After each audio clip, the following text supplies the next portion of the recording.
राम राम, स्वागत है आपका इंडिया न्यूज हरियाणा में। मैं हूं आपके साथ अतुल प्रताप सिंह।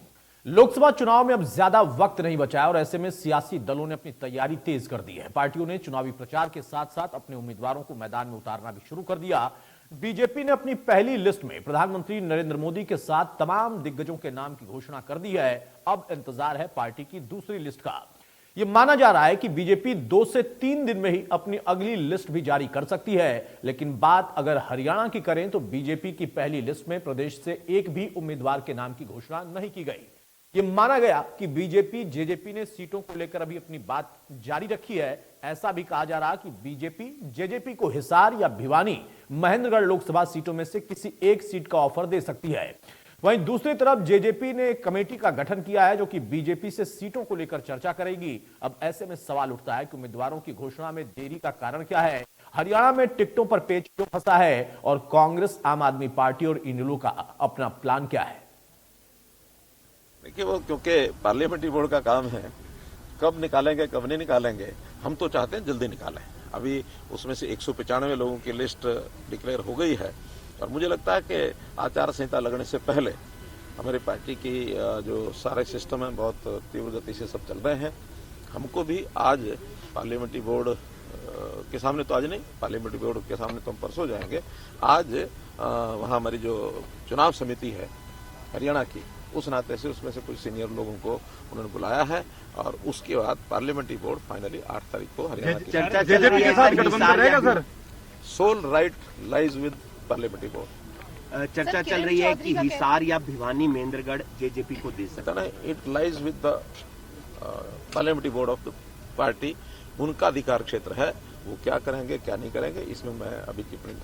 लोकसभा चुनाव को लेकर क्या कुछ निर्णय? उसके लिए एनडीए से चर्चा करने के लिए 5 सदस्यीय कमेटी डॉक्टर अजीत सिंह चौटाला जी ने बनाई है।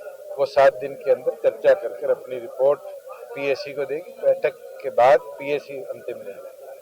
लोकसभा चुनाव को लेकर क्या कुछ निर्णय? उसके लिए एनडीए से चर्चा करने के लिए 5 सदस्यीय कमेटी डॉक्टर अजीत सिंह चौटाला जी ने बनाई है।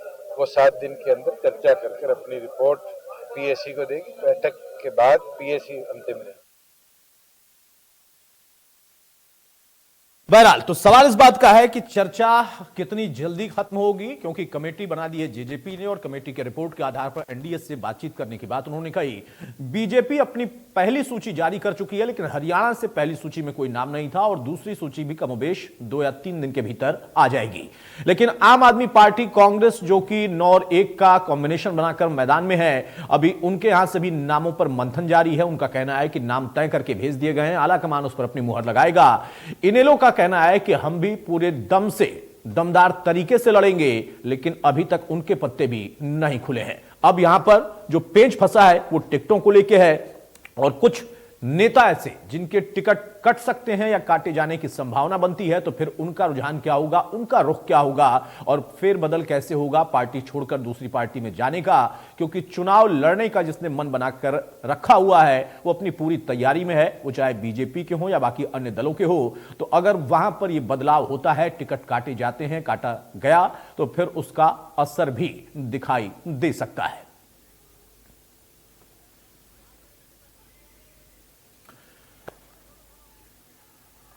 चले, हमारे साथ कुछ खास मेहमान हैं, उनसे मैं आपको तारुफ कराता हूं। चर्चा में आगे बढ़ते हैं। प्रवीण अत्रे हैं, बीजेपी के प्रवक्ता, हमारे साथ, बहुत स्वागत है अत्रे साहब आपका। सुरेश रोड हैं कांग्रेस की तरफ से, बहुत स्वागत है रोड साहब आपका। अनुराधा शर्मा आम आदमी पार्टी से हैं, बहुत स्वागत है अनुराधा आपका।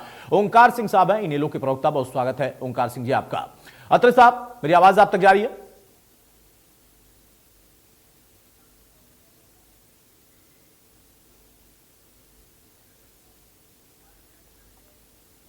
हेलो अत्रे साहब, मेरी आवाज आप तक जा रही है? अतुल जी, मुझे आवाज मिल रही है, क्या आपको मेरी आवाज मिल हाँ, रही है? अब मिल रही है। अत्रे साहब, शुरुआत में आपसे ही कर रहा हूं भाई, बीजेपी की पहली लिस्ट तो आ गई, लिस्ट लाने में आप सबसे अव्वल पार्टी बन गए, लेकिन उसमें हरियाणा का कोई जिक्र नहीं था और जो चर्चा है वो यही है कि जेजेपी कमेटी बनाकर रिपोर्ट तैयार कर रही है और आप लोगों ने अपनी तरफ से अपनी तैयारी कर ली है। क्या अब बात हो पाई है, सहमति बन गई? क्योंकि आज भी वार्ता का दौर चल रहा है और कमोबेश 2 से 3 दिन में आप लोग जैसा उम्मीद कर रहे हैं, मुख्यमंत्री खुद कह रहे हैं कि लिस्ट आ जानी चाहिए।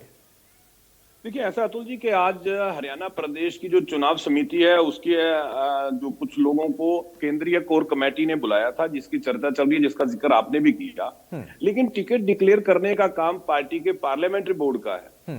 और जो पार्लियामेंट्री बोर्ड है, परसों 8 तारीख को उसकी बैठक है और वहां पे हरियाणा के जो चुनाव समिति के लोग हैं, स्वाभाविक है उनको भी बुलाया जाएगा और पार्लियामेंट्री बोर्ड जो है वहां पे कौन उम्मीदवार किस सीट से चुनाव लड़ेगा, ये सब चीजें तय होंगी। 195 की जो पहली सूची भारतीय जनता पार्टी ने जारी की थी और भारतीय जनता पार्टी का ये प्रयास है और मुझे लगता है कि निश्चित रूप से कोड ऑफ कंडक्ट लगने से पहले भारतीय जनता पार्टी के उम्मीदवारों की पूरे देश के सूची जारी हो जाएगी। और जो तैयारी का विषय आपने जो बात की है, देखिए हम तो पहले दिन से ये बात लगातार कह रहे हैं कि भारतीय जनता पार्टी का टारगेट है हरियाणा में 10 की 10 सीटें जीतने का। जिस तरह से हमने 2019 के अंदर 10 की 10 सीटें जीती थी, इस बार भी हम 10 की 10 सीटें जीतेंगे, क्योंकि हरियाणा प्रदेश की जनता ने अपना मन बनाया हुआ है। जिस तरह से मुख्यमंत्री मनोहर लाल ने और देश में प्रधानमंत्री मोदी जी ने भारत को आगे बढ़ाया, चाहे आर्थिक दृष्टि की बात करें, किसान भाइयों के विषय में बात करें, और जिस तरह से हरियाणा की प्रगति हुई है, हरियाणा के अंदर जो ट्रांसफॉर्मेशन हुआ, आज हरियाणा की जनता ये मन बनाए हुए है कि जब चुनाव होंगे तो भारतीय जनता पार्टी के 10 के 10 उम्मीदवार जीत के माननीय मोदी जी को तीसरी बार देश का प्रधानमंत्री बनाए। और ये चीजें हमें धरातल पे नजर आती हैं। और अगर हम देखिए, हर आदमी का एक अपना विचार होता है, कोई आदमी किस दृष्टि से सोचता है, सबके अपने अपने विचार होते हैं, लेकिन जो तथ्य होते हैं, जो फैक्ट्स होते हैं, वो आपको सच की तरफ इशारा करते हैं, वो सच दिखाते हैं। और जो फैक्ट्स हम देख रहे हैं, जिस तरह से जमीन के ऊपर अगर हम देखते हैं, जनता का रुझान देखते हैं, जनता के बीच में जाते हैं, जनता से जो बात करते हैं, उससे एक बात समझ में आती है कि जिस पार्टी ने देश में धारा 370 हटाई, देश की जनता उस पार्टी को 370 से ज्यादा सीटें देके दोबारा तीसरी बार सरकार सौंपेगी, ये हमें साफ नजर आ रहा है। और जिस तरह से माननीय मोदी जी ने जो काम किया है, चाहे वो राम मंदिर निर्माण की बात हो, 3 तलाक के विषय में अगर हम बात करें, तो ये सब जो काम केंद्र स्तर पे हुए हैं, और हरियाणा प्रदेश के अंदर जिस तरह से बिना पर्ची बिना खर्ची युवाओं को नौकरी देने का विषय हो, और जिस तरह से ट्रांसफर उद्योग हरियाणा में चलता था, मनोहर जी ने उसको पूरी तरह से खत्म कर दिया। किसान भाइयों के लिए 54 से ज्यादा योजनाएं किसानों के हित में हरियाणा प्रदेश में चलाई। तो ये जो परिवर्तन है, जिस तरह के, ये परिवर्तन एक इशारा करते हैं कि 10 की 10 सीटें हम जीतेंगे। ठीक है, लेकिन अत्रे साहब, आप अगर 10 जीतेंगे तो जेजेपी क्या जीतेगी, ये सवाल भी तो है ना अभी। देखिए, बिल्कुल आपने सही कहा अतुल भाई। देखिए, गठबंधन के अंदर चुनाव में जाना है या नहीं जाना है, ये हम लगातार बात कह रहे हैं कि ये हमारे पार्लियामेंट बोर्ड का काम है। पार्लियामेंट्री बोर्ड ये तय करेगा कि हम चुनाव गठबंधन में जा रहे हैं या अकेले जा रहे हैं। अगर पार्लियामेंट्री बोर्ड का कोई निर्णय इस विषय पे आएगा, स्वाभाविक है अतुल जी, तुरंत सबसे पहले तो मीडिया के बंधुओं को ही जानकारी दी जाएगी, क्योंकि आपके जरिए ही वो जानकारी जनता के बीच में जाती है, हम सब जानते हैं। तो अभी पार्लियामेंट्री बोर्ड का निर्णय कोई आया नहीं है, जैसे ही आएगा तो वो भी जानकारी देंगे।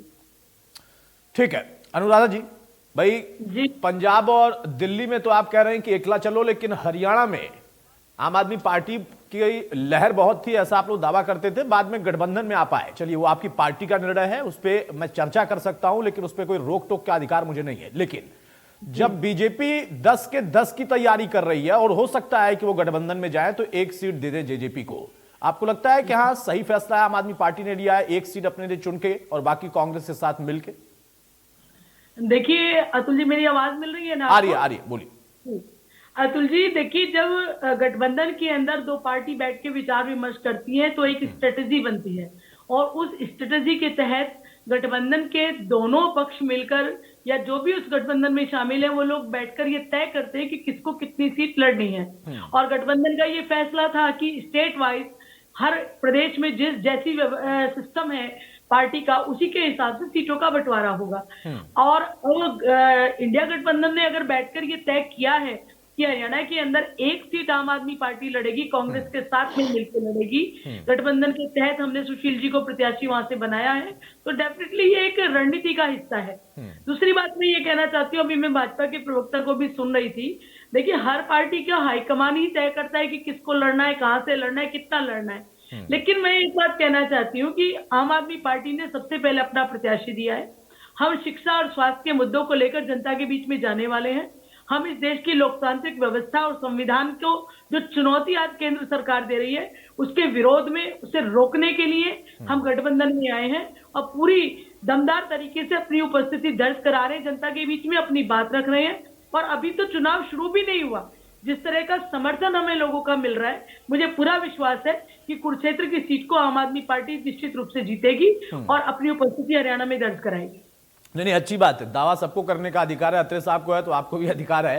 हालांकि मैं जब तक नतीजे नहीं आते तब तक मैं आता हूं। सुरेश रोड साहब भी आ गए। रोड साहब, भाई आम आदमी पार्टी ने अपना कैंडिडेट भी दे दिया और सीट भी तय कर ली, लेकिन कांग्रेस अभी क्या तय कर पाई है? बीजेपी कह रही है कि हमारा भी अब इस दूसरी सूची में हरियाणा का जिक्र हो जाएगा, और चूंकि जेजेपी के साथ गठबंधन की बातचीत चल रही है तो बस वो तय करते ही नाम तय है, लेकिन कांग्रेस का क्या?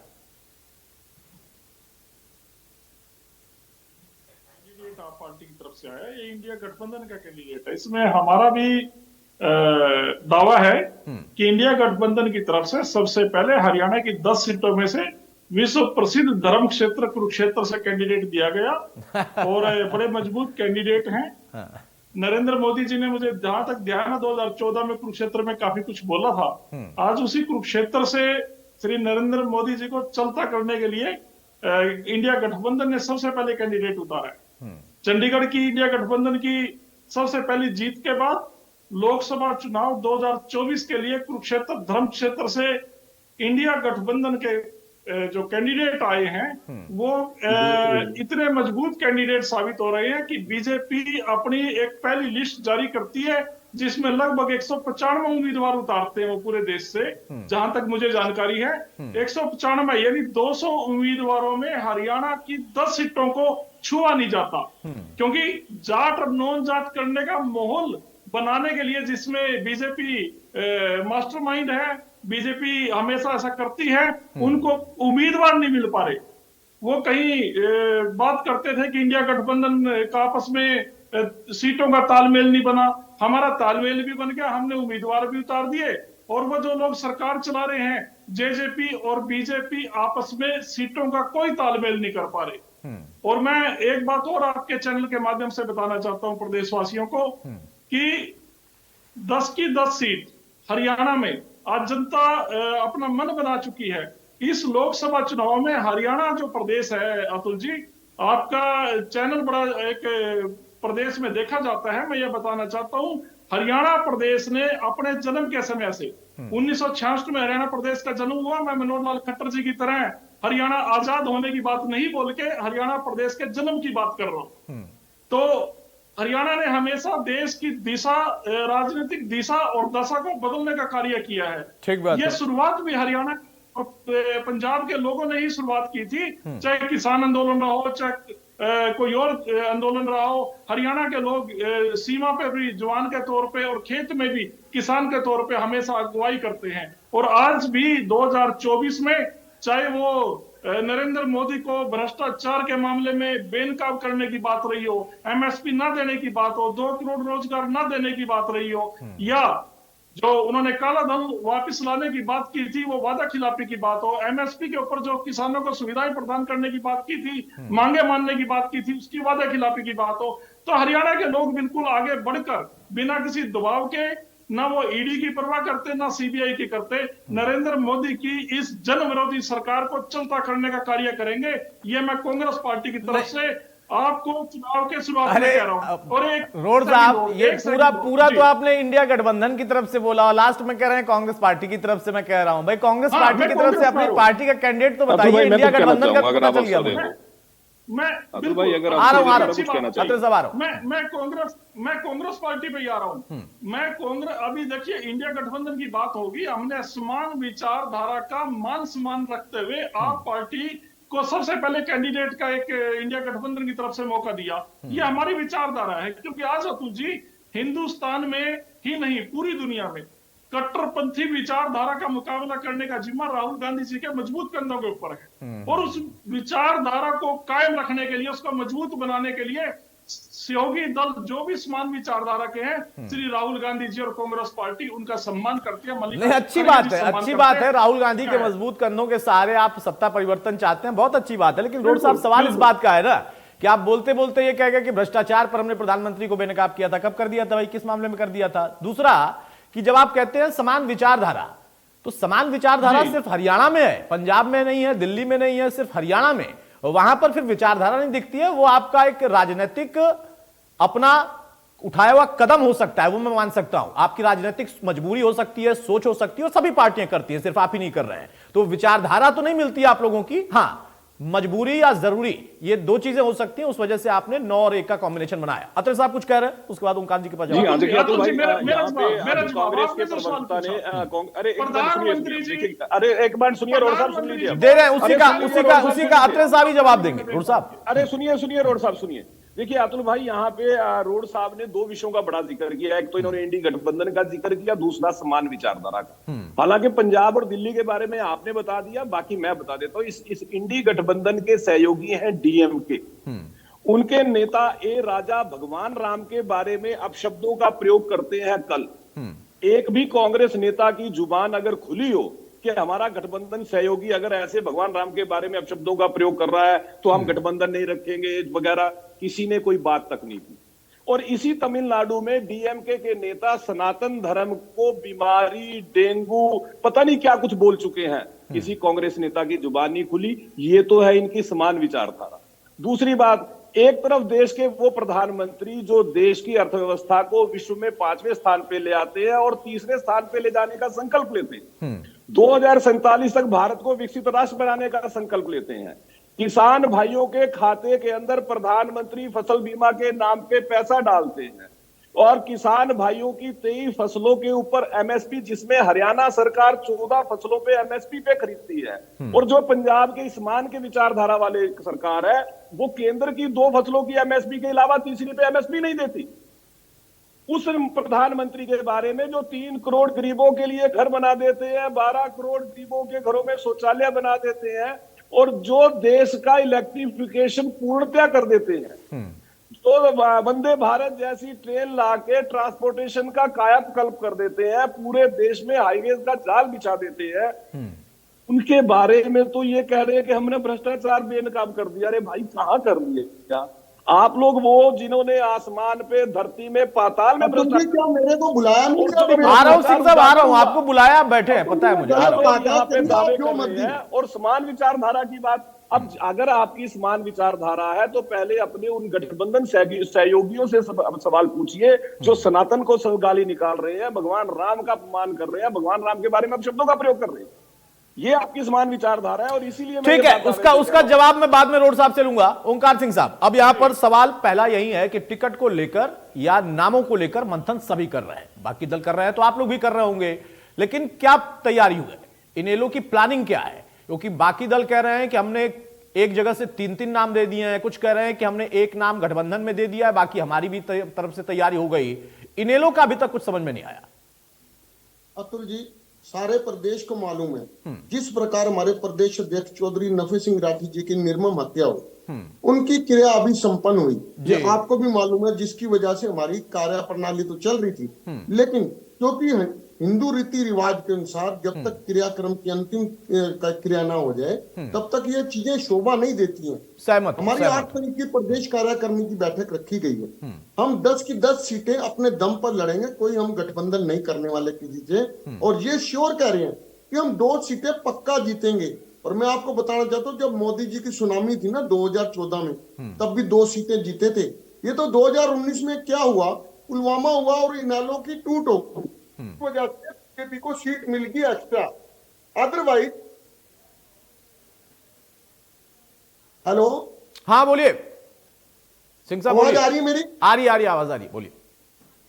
2019 में इनेलो की टूट होगी, जिसकी वजह से कुछ हमारे कार्यकर्ता और नेता बीजेपी और कांग्रेस में चले गए, जिसके कारण बीजेपी को 10 की 10 मिल गई। इनको 10 की 10 तो 2014 में नहीं मिली थी। 2 सीटें हम तब भी जीते थे और हमको 10 सीटें जीतने की बात नहीं कर रहे हैं।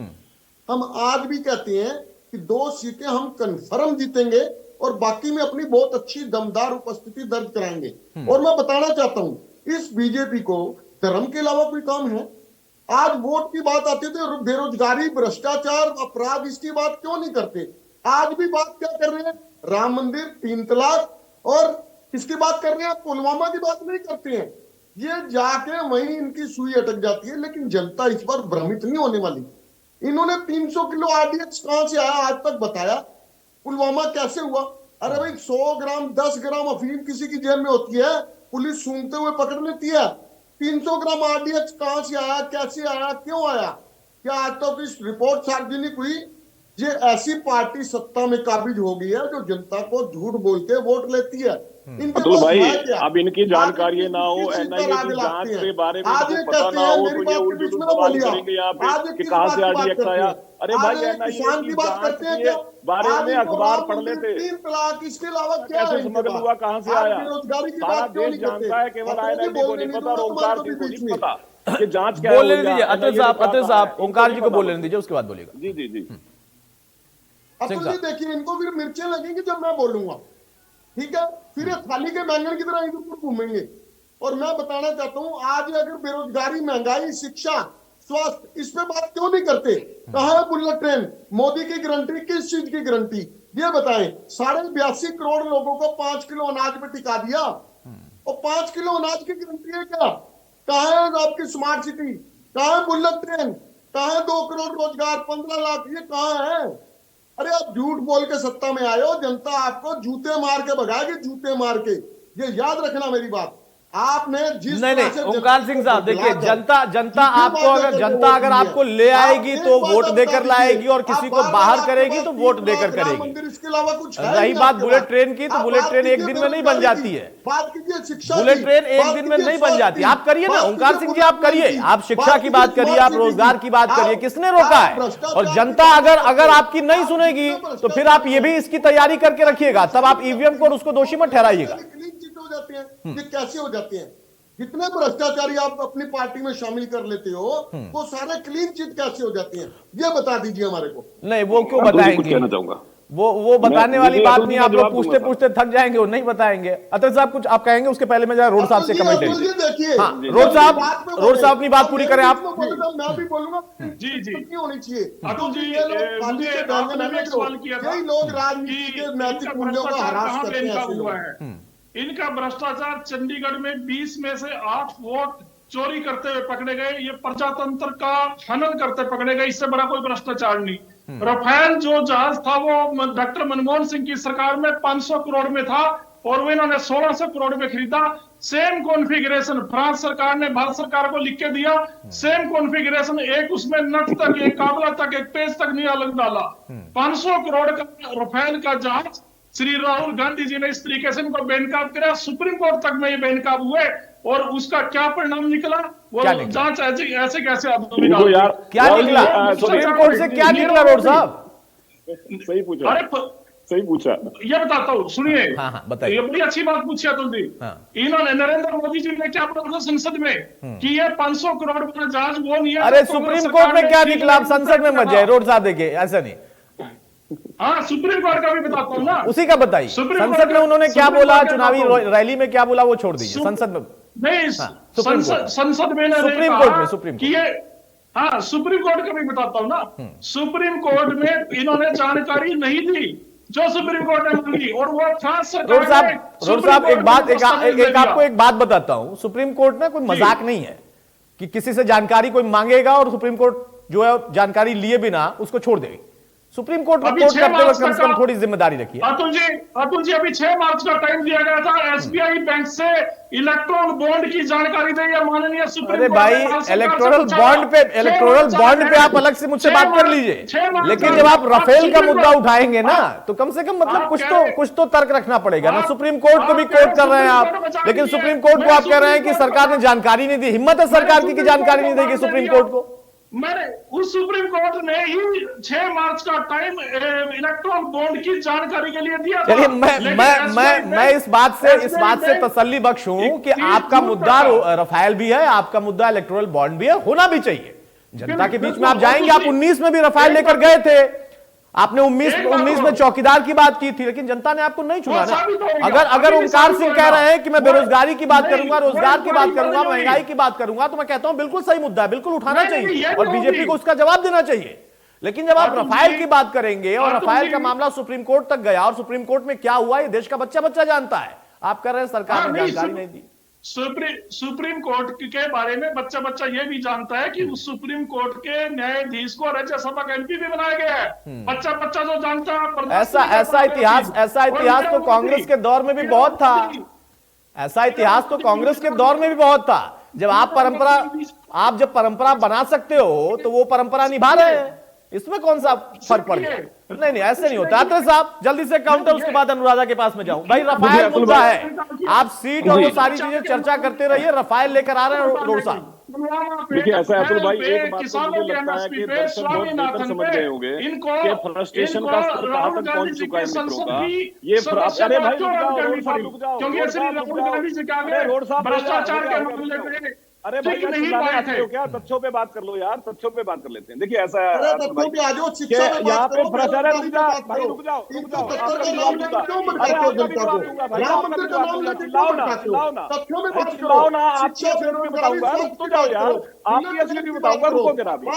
अतुल भाई यहाँ पे क्या हो रहा है, यहाँ पे कांग्रेस के प्रवक्ता या कांग्रेस की फ्रस्ट्रेशन का स्तर यहाँ तक चला गया जिस राफेल के विषय में ये बात कर रहे हैं। माननीय सुप्रीम कोर्ट ने ये कहा कि इस मामले में किसी तरह की कोई अनियमितता नहीं हुई और इनको पता है कि माननीय सुप्रीम कोर्ट ने ऑडिटर जनरल की रिपोर्ट बंद लिफाफे में मंगवाई थी और उसके बाद ही राहुल गांधी जी ने जो चौकीदार चोर किया था। एक मिनट सिंह साहब, ऐसे नहीं भाई, ऐसे नहीं। आप जब वो रफाल पर बात कर रहे हैं तो रफाल का भी जवाब ले लेते हैं, उसके बाद शिक्षा पर आपने सवाल पूछा उसका भी ले लेते हैं जवाब। देखिए अच्छा अतुल जी, एक इनका भी जवाब देता हूँ। माननीय सुप्रीम कोर्ट ने राफेल में जो कहा, राहुल गांधी जी को माफी मांगनी पड़ी थी और सुप्रीम कोर्ट के सामने ये सारा देश जानता है। अब आ जाती है इंडियन नेशनल लोकदल की बात। ये कहते हैं साहब आप शिक्षा पे बात नहीं करते। मोदी जी, अरे जो पार्टी की सरकार बनते ही देश के क्रांतिकारी शिक्षा नीति आई, शिक्षा नीति, अरे बता रहा हूँ ना मैं आपको सारी सच्चाई। लोकतंत्र की एक बड़ी खूबसूरती है भाई, लोकतंत्र की एक बहुत अच्छी विशेषता है कि लोकतंत्र के अंदर किसी भी व्यक्ति को कोई भी सवाल पूछने का अधिकार होता है और उसी अधिकार का इस्तेमाल मतलब उस पार्टी के प्रवक्ता जिस पार्टी के सुप्रीमो पे अध्यापकों की नाजायज केस चला सजा हुई, वो शिक्षा के ऊपर बात कर रहे हैं। ये लोकतंत्र की खूबसूरती है और मुझे लगता है सबको अधिकार है। ये तो खाली के किसानों की बात करते हैं, सबसे ज्यादा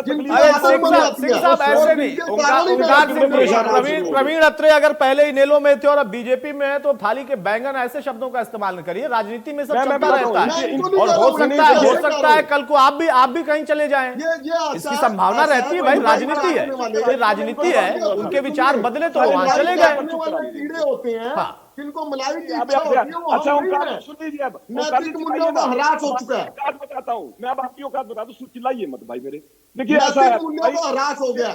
इनके खाली के बैंगन मलाई चाटने की इच्छा में जो चले जाते हैं, इन्हीं की वजह से आज राजनीति का ये हाल। सुन लेने दो भाई, आपके नैतिक मूल्य है। एक ऐसा व्यक्ति जिसका पार्टी विश्वास करके कहती है जाके चुनाव लड़ो विधानसभा का, वो भी चुनाव छोड़ के भाग जाता है। ये मेरा मामला है, मेरी पार्टी का मामला है। तुम इसमें क्या लगते हो, मामा लगते हो क्या? ये नहीं ओंकार सिंह साहब, एक मिनट ओंकार सिंह, वो मामा लगते हैं, चाचा लगते हैं, सवाल ये नहीं। आप उन पर व्यक्तिगत प्रहार करेंगे तो उन्होंने भी आपकी बात बता दी। ऐसा है, ये मेरा वो भी उनका मामला है, कि वो किस पार्टी में रहेंगे। वो प्रवीण अत्रे का मामला है ना कि वो किस पार्टी में रहेंगे। वो ओंकार सिंह तय थोड़े न करेंगे। ओंकार सिंह तय करेंगे कि अब मैं किस पार्टी में रहूंगा, वो प्रवीण अत्रे तय नहीं करेंगे। ये गलत बात है। व्यक्तिगत आपने बनाया, उन्होंने आपका मतलब एक बात आपने देखिए, आप रोजगार का मुद्दा उठाते वो थाली के बैगन इस पे चले गए, उन्होंने आपकी पोल खोल दी। भाई जो भी प्रवक्ता यहाँ बैठे हो, प्रवक्ता तय करेंगे ना कि उनको किस पार्टी में रहना है, वो चाहे अत्रे साहब हो या ओंकार सिंह जी हो, तो खुद करेंगे। हाँ ठीक है अतुल भाई, मैं हो गया। अरे भाई टिकट पे चर्चा करने आया था, मुद्दों तक आप लोग ले गए थे। अब देखिए थाली के बैगन और मामा पर आ गए चर्चा। ऐसे ही भटक जाता है चुनाव। ओंकार जी एक मिनट आऊंगा। अनुराधा भाई, आपने अपना मजबूत कैंडिडेट दे भी दिया है, विचारधारा कांग्रेस के साथ आपकी मिल भी गई है, लेकिन दावा जो आप लोग करते हैं वो दावे सभी पार्टियां करती हैं। अत्रे साहब एक मिनट अगली बार 2.3 भी नहीं है, टोटल कर लीजिएगा अपने वोट का। 2.3 भी नहीं आएंगे ओंकार सिंह, ध्यान रखिएगा। इन चुनाव में 2. दोनों लोग शांत हो जाएं। अत्रे साहब, अत्रे साहब, अगर आप लोगों के ये प्रवीण अत्रे प्लीज। अनुराधा जी की बारी है, अनुराधा जी की बारी है प्लीज। अगर आपका यही हालात रहे तो 2.3% भी नहीं आएंगे जो 2019 ठीक है अत्रे साहब एक मिनट। प्रवीण अत्रे एक मिनट। अनुराधा जी बोलेंगे। अनुराधा जी। अतुल जी अभी भाजपा के प्रवक्ता विचारधारा के ऊपर बात कर रहे थे, तो मैं उनको बता दूं कि जब गठबंधन होता है तो कुछ मिनिमम पॉइंट्स के ऊपर गठबंधन होता है। विचारधारा तो अलग अलग दलों की अलग अलग ही होती है। वो पहले भी गठबंधन में सरकार बना चुकी है भाजपा, और आज भी गठबंधन में बैठी है। ये रोड साहब ने बोला था, मैंने कुछ नहीं बोला, मैंने तो विचारधारा का अंतर बताया बस। दूसरी बात मैं ये बताना चाहती हूँ कि वो बताए अगर विचारधारा की बात वो कर रहे हैं आपके चैनल के माध्यम से, कि जिस अतीक अहमद को उत्तर प्रदेश के अंदर सरेआम गोलियों से भून दिया गया और उसको पाकिस्तान का एजेंट बताया गया, उसी के बेटे के साथ गठबंधन करने के लिए भाजपा क्यों मजबूर हो गई? एनडीए में उसके बेटे को अतीक के बेटे से किसने गठबंधन किया? मुझे बताए कर्नाटक। अरे बहन जी, अब आप क्या भाषा बोलना शुरू करते हो? कोई राफेल बोलना शुरू कर देता है, कोई अतीक अहमद का बेटा बोलना शुरू कर देता है। अब ये चर्चा करने आते हो यहाँ पे? नहीं बोली थी, मेरी बात के बीच में कम से कम फैक्ट पे तो बात कर लो। एक मिनट अत्रे साहब एक मिनट। अनुराधा जी भाई, विचारधारा की बात रोड साहब ने कही थी, बीजेपी के प्रवक्ता ने नहीं कही थी, पहली बात। दूसरी बात कि अतीक अहमद के बेटे से गठबंधन, मतलब उन्हीं की पार्टी को एनडीए में शामिल किया गया है। कौन सी पार्टी? कर्नाटक के अंदर जिस सोशल डेमोक्रेटिक फंड को ये कह के बैन किया गया कि बेंगलुरु के दंगे उसने कराए, उन्हीं के साथ मिलकर भाजपा ने चुनाव लड़ा पंचायत स्तर पर। वो कुछ भी बोलते हैं राधा जी, अरविंद कोई लेना देना नहीं दूर तक। और मुझे ताज्जुब हो रहा है कि मैं यहां पर चर्चा इस बात पर शुरू करके बैठा था कि बीजेपी हो, जेजेपी हो, आम आदमी पार्टी, कांग्रेस या इनेलो, ये जो प्रमुख दल है हरियाणा के, इनके टिकट दावेदारों की स्थिति क्या है, पार्टी ने क्या तय किया है, और आप लोग फिर उस चर्चा को ले गए मुद्दों पे। वहां तक भी जायज था कि भाई मुद्दों की बात हो। अगर वो 370 का जिक्र कर रहे हैं तो आप कहेंगे कि रोजगार और महंगाई, बिल्कुल जायज था वहां तक। लेकिन अब आप अतीक अहमद पर आ गए, अब थोड़ी देर के बाद आप फिर कुछ और लेकर आएंगे, रफेल भी आ गया। अरे भाई, रफेल खत्म हो चुका, हो गया उसका, 19 में आपने देख लिया। 15 लाख का अभी भी जो इंतजार कर रहे हैं वो 14 में देख लिया। वो मुद्दे नहीं है, मेन मुद्दे पर आइए। आपको लगता है कि हां आपने एक मजबूत कैंडिडेट दिया है और कांग्रेस जो बाकी की 9 मजबूत कैंडिडेट देगी, आप लोगों का दावा ज्यादा पुख्ता होगा, क्योंकि उतनी मजबूती से लड़ाई ओंकार सिंह की पार्टी भी लड़ने वाली है, वो कह रहे हैं। देखिए अतुल जी, दमदार तरीके से लड़ना हर राजनीतिक दल को है चुनाव, लेकिन भाजपा बताए कि आज राविंदरजीत सिंह के मामले में क्या कर रही है, वो बताए सुनीता दुग्गल के टिकट के मामले में क्या हो रहा है, चौधरी वीरेंद्र सिंह क्या बयान दे रहे हैं, ये विचारधारा की बात करते हैं, ये तो आपस में ही बटे हुए हैं सब। ये वाजिब बोला आपने, ये वाजिब बात पूछी आपने। हाँ, इसके ऊपर बताएं वो क्या कर रही है। वो देखिए ऐसा है, मैं बता देता हूँ अतुल जी, मैं बता देता हूँ। देखिए ऐसा है, बहन जी ने 2-3 सवाल पूछे, 2-3 कह जो पिछले चुनाव जिन्होंने लड़े थे उनका नाम लेके। बहन जी पहले तो आपको एक चीज मैं स्पष्ट कर बता दूं, भारतीय जनता पार्टी के अंदर पार्टी तय करती है कि किस कार्यकर्ता की क्या जिम्मेवारी रहने वाली है, किस पार्टी को क्या काम पार्टी देगी, यहाँ पे पार्टी तय करती है। पार्टी ये तय करती है कि कौन कार्यकर्ता चुनाव लड़ेगा, पार्टी तय करती है कि कौन कार्यकर्ता बैकएंड पे काम करेगा, पार्टी तय करती है कि कौन कार्यकर्ता मीडिया का काम देखेगा, मीडिया से संपर्क रखेगा। हमारे यहाँ सब निर्णय पार्टी करती है, केवल कार्यकर्ता की जिम्मेवारी तय होती है। हमारे यहाँ आप वाला कल्चर नहीं है। बहन जी पहले तो आप समझिए थोड़ा सा इस बात को, हमारे वाला आपके वाला सिस्टम नहीं है। पार्टी का कार्यकर्ता पार्टी को समर्पित होता है, विचारधारा को समर्पित है। अब पार्टी तय करती है कि चुनाव किसको लड़वाना है। अगर पार्टी ने यह तय कर लिया कि हमें ए की बजाय बी को चुनाव लड़ाना है तो बी लड़ेगा, लेकिन ए बगावत नहीं करेगा आपकी तरह, ए कुछ बोलेगा नहीं, क्योंकि वो जानता है कि ये पार्टी ने आपकी भूमिका तय की है। हमारी भूमिकाएं पार्टी तय करती है बहन जी, हम नहीं तय करते, इसलिए हम पार्टी के समर्पित कार्यकर्ता, आप पहले समझिए। लेकिन आप और हमारे में अंतर क्या है, आप पंजाब में विधानसभा में तो कांग्रेस को गालियां निकालते हो, आप लठमलठ हो रहे हो। आपको पता है पंजाब विधानसभा का चल रही है इस वक्त, आपको बहन जी पता है कि इस टाइम पंजाब विधानसभा की कार्रवाई चल रही है। आप जाके एक बार चेक कीजिए कार्रवाई को कि कांग्रेस ने किस तरह से भगवंत मान के साथ जो व्यवहार किया और भगवंत मान ने जो प्रताप विचारधारा हरियाणा की चाहिए हमारे को, पंजाब में कहाँ घुस गए? क्या मिलके चुनाव लड़ेंगे? और दूसरी बात बहन जी, आपको शायद पता नहीं है, सुशील गुप्ता जी की एक बड़ी परेशानी हो रही है। वो हुड्डा साहब से मिलते हैं तो शैलजा नाराज हो जाती है, शैलजा जी से मिलते हैं तो हुड्डा नाराज हो जाते हैं। अब सुशील गुप्ता को ये समझ नहीं आ रहा मैं जाऊं कहाँ। तो पहले बहन जी तथ्यों को चेक कीजिए। भारतीय जनता पार्टी। अच्छा ठीक है अत्रे साहब ठीक है। ओंकार सिंह साहब, भाई आप मुद्दों की बात कर रहे थे कि यार मुद्दों की बात होनी चाहिए। मुद्दों की बात करते करते अगर अतीक अहमद का भी जिक्र होने लगेगा, रफाल का भी होने लगेगा, आपको लगता है कि हाँ वाकई अब ये मुद्दे चलेंगे हरियाणा के लिहाज से? नहीं, देखिए अतुल जी, मुद्दे तो गरीबी, बेरोजगारी, महंगाई, किसान, आप सिर्फ कैंडिडेट की चैनल में कर लो, जनाब पे यही पता चलेंगे। प्रधानमंत्री नरेंद्र मोदी जी कहते हैं हमने।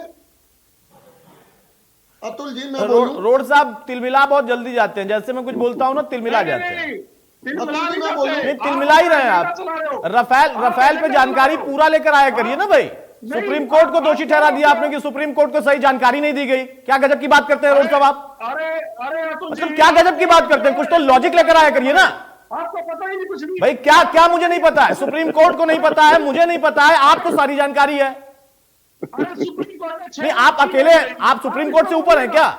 नहीं आपके पास कोई रिपोर्ट आई रफाल को लेकर जो सुप्रीम कोर्ट के पास नहीं पहुंची, या सुप्रीम कोर्ट ने कोई ऐसी टिप्पणी की सरकार के लिए? बिना मतलब की बात, कोई लॉजिक नहीं। प्लीज शांत हो जाइए। ओंकार अपनी बारी में बोलिएगा सर प्लीज। ओंकार जी की बारी थी, ओंकार जी प्लीज कंटिन्यू। अतुल जी, 4 मुख्य बातों पर यह बजट भाषण हमारा था प्रधानमंत्री नरेंद्र मोदी जी का। गरीब, किसान, महिला और युवा। मैं चारों की एक मिनट लूंगा क्योंकि आज मुद्दे में बात होनी चाहिए। बोलिए सिंह साहब बोलिए। 370 की वो भी पूछूंगा 370 से। 82.5 करोड़ मोदी जी कह रहे हैं हम आज भी 5 किलो राशन देंगे, और साथ ही कहते हैं 25 करोड़ को हमने अमीर बना दिया, गरीबी रेखा से ऊपर उठा दिया। मतलब 130 करोड़ में से 107.5 करोड़ गरीब, और ये कहते हैं हम विश्व गुरु बनने जा रहे हैं। अरे शर्म आनी चाहिए। तुमने बेरोजगारी के ऐसे अंधेरे में धकेल दिया हमारे को। दूसरी बात आप कहते हो युवा की, युवा को आपने कहा था 2 करोड़ रोजगार देंगे। कहाँ है आपका औद्योगिकरण? 1,99,876.61 करोड़ के बजट में उद्योग के लिए क्या रखा आपने? क्या प्रावधान है आपके उद्योग के लिए? कैसे बेरोजगारी दूर होगी? कैसे रोजगार मिलेगा? हमारे हिमाचल में जो इंडस्ट्री गई हुई है वो कैसे वापसी आएगी? तीसरी बात आ जाओ किसान की। अरे शर्म आनी चाहिए। ऐसा काम तो जनरल डायर ने भी नहीं किया। सड़क के ऊपर किले लगा दी आपने, किसने लगा दी?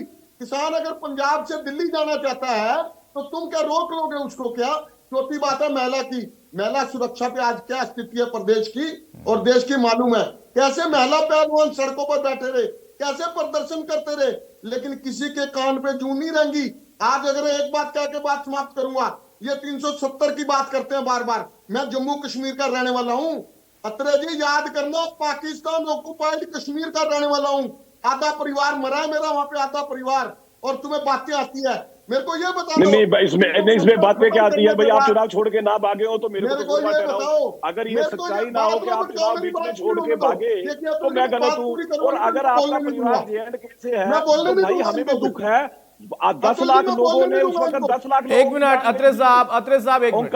अत्रे साहब, प्रवीण अत्रे प्लीज एक मिनट। प्रवीण अत्रे प्लीज एक मिनट। अत्रे साहब एक मिनट, उनको पूरा कर लेने दे अत्रे साहब प्लीज। कार्ड था भाई। हाँ प्लीज। अतुल जी, मैं जम्मू कश्मीर पीओके का रहने वाला हूँ। आधा परिवार हमारा 20 लोग बने वहां पे। आज तक 1 रुपया भी किसी गवर्नमेंट से नहीं लिया हमने, ना किसी ने दिया। मेरे को ये बता दें 370 हटाने से क्या गरीबी दूर होगी? नहीं तो आप 370 हटाने का विरोध कर रहे हैं। मेरा एक सवाल है सिंह साहब, मेरा एक सवाल है, क्या 370 हटाने का इनेलो विरोध कर रही है? अतुल जी इनसे पूछिए कितने उद्योग। मैं कह रहा हूं क्या 370 हटाने का इनेलो विरोध कर रही है? ये आपकी पार्टी लाइन नहीं विरोध कर रहे हम। हाँ। लेकिन ये 370 का ढोल बजा के लोकसभा के चुनाव ये तो फिर मिक्स बात हो गई ना कि विरोध भी नहीं करेंगे और फिर कहें कि वो गिनाए भी ना। क्यों ना गिनाए भाई? जिस 370 को घिसते घिस जानी चाहिए थी, नेहरू जी ने कहा था, वो घिस गई मोदी जी के टाइम पे, तो वो गिनाते हैं। जैसे आप अपनी सरकार जब भी आपकी रही, आपने अगर कोई अच्छा काम किया तो आज भी आप गिनाते हैं। तो ये तो राजनीतिक दल करते हैं, वो चाहे बीजेपी करे, इनेलो करे, कांग्रेस करे, आम आदमी पार्टी करे, जेजेपी करे। तो इनको 370 का मतलब भी नहीं पता होगा, मैं गारंटी से कहता हूँ। ये अगर जम्मू कश्मीर के रहने वाले होते तो कोई नहीं, पता अभी होता, बता 370 का मतलब अतुल जी, मैं नहीं बता पता। देता हूँ, अगर इनको चुप कराओ तो 370 का बहुत मतलब संक्षेप गाँव में, से बता बहुत रहा हूं, संक्षेप हमें में, बहुत संक्षेप में। तुम्हारा कौन सा पीछे रह गया देखिए, जिनके अतुल जी, पीछे रह पहली गए बात उनको तो ये पता है, 370 क्या अतुल है। जी पहली बात आ रहा तो हूं, ये अनुराधा जी आ है रहा कि हूं, अनुराधा जी आ रहा हूं। देखिए, ऐसा है अतुल जी, पहली बात तो ये है, हालांकि मैं इस बात को ठीक नहीं मानता, कोई भी आदमी चर्चा के अंदर अगर विक्टिम कार्ड खेलना शुरू कर दे। देखिए, 10 लाख लोगों को अपनी जान गंवानी पड़ी थी जब देश का विभाजन हुआ था, लेकिन इसी प्रधानमंत्री ने विभाजन 370 हटाने विभीषिका का क्या दिवस, फायदा हुआ ये बता इसी दीजिए अरे मेरे को। बता रहा हूं भाई, वो भी बता रहा हूं, चिल्लाओ मत। इसी अरे कुछ नहीं प्रधानमंत्री मालूम है ने तुम्हारे को। उन लोगों की याद में विभाजन विभीषिका दिवस 14 नवंबर को 14 अगस्त को मनाना शुरू किया। हम सब जानते हैं, इससे पहले किसी ने क्यों नहीं किया। हमें दुख है इस बात का भाई, जिन लोगों की जान आपको गई थी। मालूम है लेकिन POK में अब कब हमला हुआ 370 था? का मतलब समझो, अभी समझो 370 का अरे कुछ भी नहीं मतलब। पता। आपको तो आप शायद नेट पता ही पे नहीं जाके होगा। पढ़ के आना, फिर अरे पता भाई रुक लगेगा जाओ, तुम्हारे को बहुत हो गया, बीच में 370। मत चिल्लाओ आप। आपको तो पता भी नहीं 370 होगा कि जाकर इस नेट पे पढ़ना, 370 तब की पता वजह लगेगा से, तुम्हें। अरे सुन लीजिए पहले, आपको तो क्या ये भी सुन नहीं लीजिए जानकारी तुम्हारी होगी बात को? कि इन 370 धारा की वजह से जो अमृतसर के इलाके से दलित परिवार जम्मू कश्मीर गए हुए थे, उनको सरकारी नौकरी तक अरे का तुम्हारे अधिकार नहीं कैसे था। झूठे लोगों की आपको इन वजह सब से चीजों का जनता पता को तक नहीं ऐसी बातें है। पता अगर लगती आप है। 370 के इतने हिमायती हो तो आप समर्थन करो, 370 का करो मतलब समर्थन बता दो याद हमारे रखेंगे। को। आपको 370 और 35 आप की अगर सही 370 का मतलब जानकारी बताओ होती जनता को। तो आप यहाँ बैठ के विक्टिम कार्ड ना खेलते। अरे चलिए आप भाई, तो क्या मतलब एक बात तो बता तय दो हो भैया। गई, एक बात तो तय हो गई। अब मैं बोलूंगा फिर किसी को बुरा लग जाएगा कि जो बात बीजेपी कहती है कि हम ये एजेंडा बनाएंगे, वो एजेंडा बन जाता है। देखिए, शिक्षा, रोजगार, बेरोजगारी, इन बातों का जिक्र शुरू हुआ था और बात घूमकर चली गई कहां? राम मंदिर, कहां 370, और 370 का आप विरोध भी नहीं कर पा रहे हैं। ये बीजेपी की रणनीति होती है और आप लोग उनके ट्रैप में फंसते हो।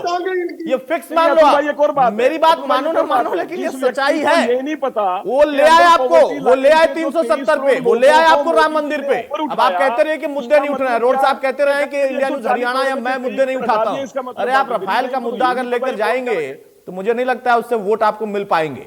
अगर ऐसा है रोड साहब, तो क्या रफाल का मुद्दा इस बार आपके मैनिफेस्टो में पार्टी डालेगी? देखिए, अभी जो बीजेपी की तरफ से एक बात और कही गई थी वो अधूरी रह गई थी। आपने भी अभी याद करा दी कि राम मंदिर का मुद्दा भी हम ले आए, हम नहीं लेके आए। बीजेपी के प्रवक्ता ने अभी बोला कि राम मंदिर के खिलाफ बोलने वाले लोगों को कांग्रेस ने विचारधारा के नाम पर विरोध नहीं किया। मैं ने कल भगवान राम के बारे में बीजेपी का प्रयोग किया भाई। संसद में भी भगवान राम के बारे में पता नहीं क्या क्या बोला। वो पता है अपने कि शराब के बात करते हैं बीजेपी के एमपी, हमारी वो भाषा भी नहीं है।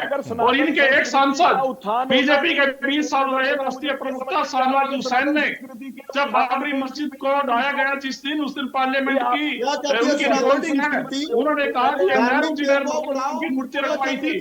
उस समय अडवाणी और अटल बिहारी वाजपेयी जी देखते रहे, किसी ने विरोध नहीं किया था। अगर भगवान के खिलाफ बोलने वालों को किसी ने पनाह दी है तो वो भारतीय जनता पार्टी और उसके नेता हैं। ये शाहनवाज हुसैन की लोकसभा में दी गई रफाल मैनिफेस्टो में रहेगा आपके? हाँ जी रोड साहब, रफाल रहेगा मैनिफेस्टो में? बिल्कुल, रफाल का देखिए, कांग्रेस पार्टी जन जन की राजनीति करती है। अरे एक लाइन में बता दीजिए ना, रफाल रहेगा नहीं रहेगा? जन जन की राजनीति तो सारी पार्टियां करती है, कौन सी पार्टी नहीं करती है? लगे बताने की आप जो है कि सारी पार्टियां अलग है, आप अलग है, ऐसा नहीं है रोड साहब। देखिए, जन जन की सेवा और जन जन की राजनीति, रोड साहब की पार्टी और शर्मा जी की पार्टी, ओंकार सिंह जी की पार्टी और प्रवीण अत्रे की पार्टी, सब सारी पार्टियां त्याग करने के लिए आई हैं। रफाल रहेगा कि नहीं, फिर से पूछ रहा हूं तीसरी बार। मैं बिल्कुल बता रहा हूं, अरे हाँ या ना में बोल दीजिए ना, रहेगा या चाहे नहीं रहेगा? नीरव मोदी हो, चाहे काला धन हो, फिर नीरव मोदी काला धन पे चले गए। मैं रफाल की बात कर रहा हूं, आप फिर नीरव। आप उठाइए ना भाई, किसने रोका है? रफाल में भी करेंगे, रफाल में करेंगे। अच्छा, अभी करेंगे। अत्रे साहब नोट कर लीजिए भाई, रफाल भी रहेगा। आप राम मंदिर लाएंगे तो रफाल लेकर आएंगे और फिर उसमें काला धन भी गिनाएंगे। अनुराधा शर्मा, फाइनल कमेंट बहुत संक्षेप में। काला धन तो 350 करोड़ इनको मेंबर पार्लियामेंट घर से नजर पकड़ा गया, उससे ज्यादा हो गया रोड साहब, हो गया। इन्हीं का मेंबर पार्लियामेंट था। मैं आपके माध्यम से कहना चाहती हूँ, मैं आपके माध्यम से कहना चाहती हूँ कि भारतीय जनता पार्टी जो खोखले दावे कर रही है, वो खुद में अपने आप में ये प्रमाणित कर रही है कि वो कहीं भी अपनी बात पे खरे नहीं उतरे हैं। अभी भाजपा के प्रवक्ता भी बोल रहे थे और चर्चा में भी बार बार आता है कि नारी शक्ति वंदन की बात करते हैं। मणिपुर के अंदर जो नंगा नाच महिलाओं के सम्मान के साथ में हुआ वो पूरे देश में मणिपुर याद है आपको अनुराधा जी? संदेश महिलाओं के संदेश खाली के बारे में बोल मणिपुर का तो आपने जिक्र किया, संदेश खाली का भी जिक्र कर दीजिए ना। पहलवानों के साथ व्यवहार हुआ। अरे भाई संदेश खाली में भी महिलाएं हैं, संदेश खाली में भी महिलाएं हैं, सिर्फ मणिपुर की बात नहीं। आप मणिपुर का जिक्र करिए, बिल्कुल करिए, लेकिन साथ में संदेश खाली को भी जोड़िए। और आपको अतुल जी आप इनसे पूछिए। और मैं ये तो अरविंद केजरीवाल ने समझा रखा है इनको कि झूठ बोलो, लगातार बोलो, कुछ भी बोलो। चलिए, अब मेरे पास समय नहीं, माफी चाहूंगा। बहुत शुक्रिया अतुल साहब आपका, रोड साहब आपका, अनुराधा जी आपका, ओंकार सिंह साहब आपका। तो कुल मिलाकर देखिए, टिकट बंटवारा और टिकट को लेकर इस समय कवायद तो तेज चल रही है। कौन सी पार्टी अब किस नाम पर सहमति बना के जल्दी से जल्दी ऐलान कर देगी, पहले इसकी जरूरत है। लेकिन उसके साथ साथ जब टिकट का बंटवारा हो जाएगा और जनता के बीच में हम आप सब जाएंगे, ये नेता जाएंगे, पार्टियां जाएंगी, तो वहां पर मुद्दे क्या रहने वाले हैं वो भी चर्चा में स्पष्ट हो गया।